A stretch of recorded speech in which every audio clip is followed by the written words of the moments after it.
Hey Andrea, so tomorrow's Saturday. You'll be getting this Saturday morning. Saturday is shoulder day.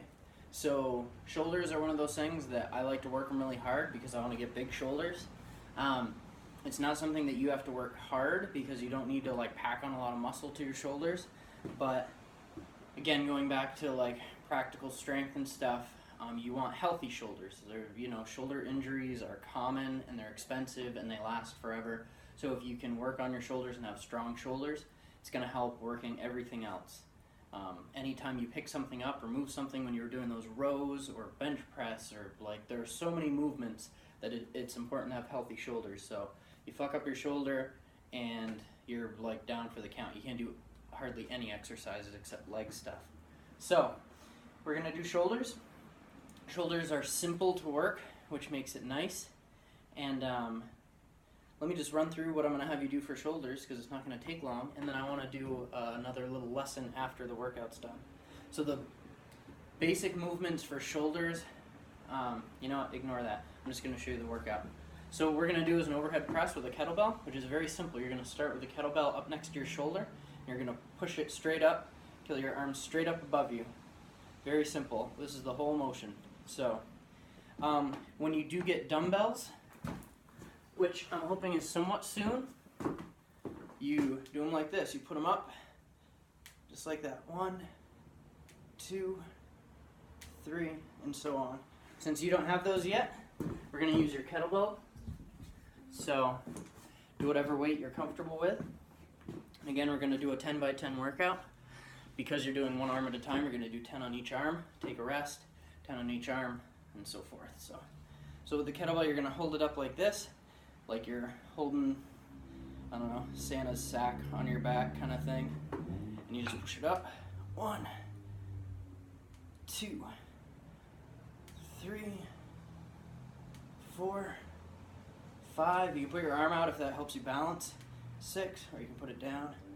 7, 8, 9, 10. And you're just going to repeat that on the other side without a rest.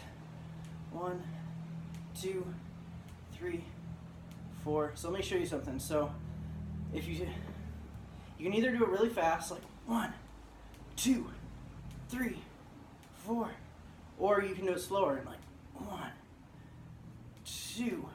And that really segues good into the lesson I was going to give you, because one thing about my workouts is I don't think there's a lot of wrong ways to do it. A lot of trainers and a lot of people that work out are like, you have to do it this way, you have to do it this way. When you're doing this workout, you want to explode up. Or when you're doing this workout, you want to go nice and slow. It really doesn't matter if you go fast or slow with an exercise.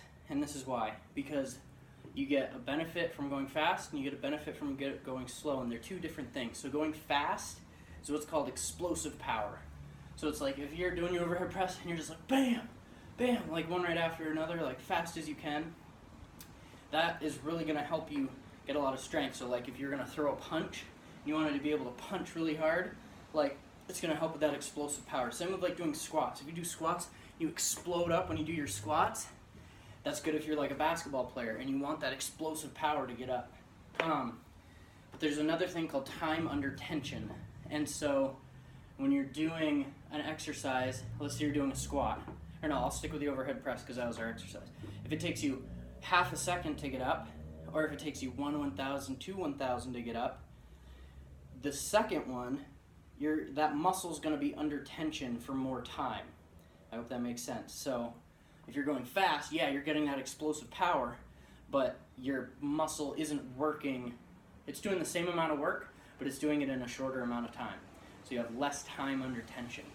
Now, time under tension, I'm a bodybuilder.